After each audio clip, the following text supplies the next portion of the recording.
Құрметті көрермен, арнамызға тіркеліп пікір қалдыруды ұмытпаңыз. Бүгінгі әңгіме шынайы достық пен опасыздық сатқындық туралы болмақ. Кейіпкердің жүрегімен тыңдап көріңіз. Айша мен Жанар балалық шақтан бері үзілмес дос болып келе жатқан. Олар бірге күлді, бірге жылады, бір-біріне тірек болды. Бала күндерінде ешқашан бір-бірін сатпаймыз, достық біз үшін бәрінен де маңызды деп ант бергендей еді. Алайда Айша мен Жанардың достығына қатты сынақ келгенде бәрі өзгерді. Олардың екеуі де бір жігітке ғашық болды. Ол жігіттің есімі Марат еді. Мараттың жымиысы, сөзі мен көзқарасы, айрықша харизмасы әрқайсысына өз жолын тартты. Бір жағынан бұл жай ғана махаббат емес, екі қыздың жүрегінде үлкен дау болды. Айша Маратқа алғаш ғашық болғанда ол достығынан қиналған жоқ. Ол өзінің сезімдерін Жанарға ашық айтып, оның пікірін сұрады. Жанар алғашында ештеңе болмағандай, меніңше ол жақсы жігіт деп жауап берді. Бірақ Айша өз сезімдеріне адал болды. Ал Жанардың сөздері оның көңілін көтерген жоқ. Арада біраз уақыт өтті және Айша мен Жанардың арасындағы сезімдер күрт өзгерді. Жанар Маратқа қызығушылық танытып, оған жақындауға тырысты. Мараттың жүрегінде Айшаға деген махаббат бұрынғыдай еді, бірақ Жанардың көңілін қалдырғысы келмей, оған да көңіл бөле бастады. Бұл өз кезегінде екі достың арасында жарықшақ пайда болуына себеп болды. Айша алғасында байқамағандай болғанмен, бір күні Жанар мен Мараттың арасында кейбір күмәнді әрекеттер мен сөздер оның назарына тыс қалмады. Жанардың көздерінде өзгеріс, қылығының басқа екенін сезінді. Әрдайым оның жағында болған, қасында жүріп бірге өмір сүрген Жанардың оған қарсы жүріп жатқанын көру оған ауыр болды. Сен менің ең жақын досым едің, Жанар, деді Айша бір күні көзіне жас ала отырып. Неге мені саттың? Жанар күлімсіреп тұрып оны сөзбен қорғамақшы болды. Мен саған ешқашан зиянымды тигізгім келген жоқ, бірақ мен де Маратқа ғашық болдым. Ол сезімдерім мені өте қатты өзгертіп жіберді. Бәлкім мен дұрыс жасаған жоқпын, бірақ жүрегімнің үніне еріп кеттім. Айша терең тырын салып, басын төмен салып тұрды. Оның ішінде қайшылықтар мен өкініштер күресіп жатты. Қалайша ең жақын досы оны сатты? Қалайша екі қыздың достығы бір жігіттің махаббатына айырбасталды? Сен менің сеніміме дақсалдың, досым, деді Айша даусында шын мәнінде қайғы мен ашу аралас. Сен мені құрметтемедің. Мен үшін қанша жыл бірге болған досым, бірақ мен үшін бәрінен қымбат болған нәрсені сен ұрладың.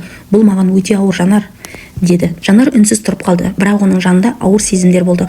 Ол ешқашан Айшаға қатты зиян келтіргенін қаламады, бірақ жүрегі Мараттың алдындағы сезімдеріне қарсы тұра алмады. Ол Айшаға қарап көз жасын сүртіп, мен өзімді де кешіре алмаймын, бірақ жүрегімнің ішінде осы уақытқа дейін сақтап келген сезімдерді ашу мен үшін өте қиын болды. Сен мені дұрыс түсінерсің деген үміттемін, Айша, деді. Айша тек қарап тұрды. Олардың арасындағы достықтың тек қалдықтары ғана қалды, ал махаббат пен сатқындық арасында шекара бұзылды. Күндер өтті. Айша мен Жанар енді бұрынғыдай сөйлеспейтін болды. Достықтары бір кездері ешқашан үзіліп кетпейді деп сенген байланыс үнсіздікке көмілді. Екеуі де ішінен жанып өз-өздеріне жеп жүрді. Айша үшін бұл достықтың соңы емес, сенімнің өлімі еді. Бір күні Айша қала сыртындағы тыныш кафеге жалғыз отырған. Терезеден сыртқа қарап, жаңбыр тамшыларын үнсіз санады. Осы кезде күтпеген қонақ келді. Ол Жанар еді. Отырғызасың ба, деді Жанар. Баяғыдай емес, жүзі солғын, жанары тұнжыраған. Айша ештеме деместен басын изеді. Екеуі үнсіз отырды. Жанар біраздан кейін демін ішіне тартып сөз бастады. Мен сені күнде сағынып оянып жүрмін, Айша.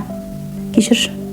Марат менің өмірімде бір өткеншеш сезім ғана болып шықты. Ол мен емес, сені жақсы көріпті. Мен оны сездім, бірақ тым кеш, деді.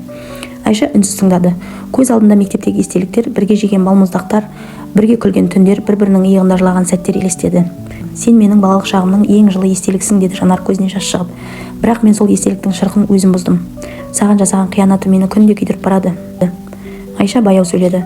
Марат екеуміздің арамызда шынайы махаббат болмады. Бәлкім солай сезілген шығар, бірақ сенімен арадағы достық мен үшін нағыз шынайы махаббат еді.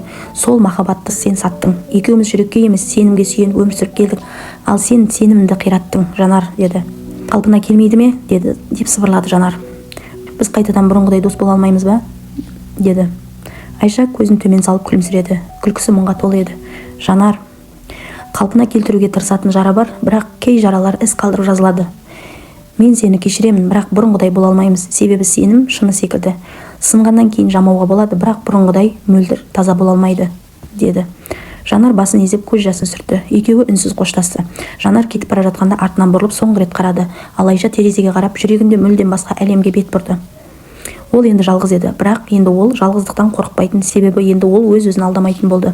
Жанармен болған кездесуден кейін Айша ұзақ уақыт өзімен жалғыз қалды.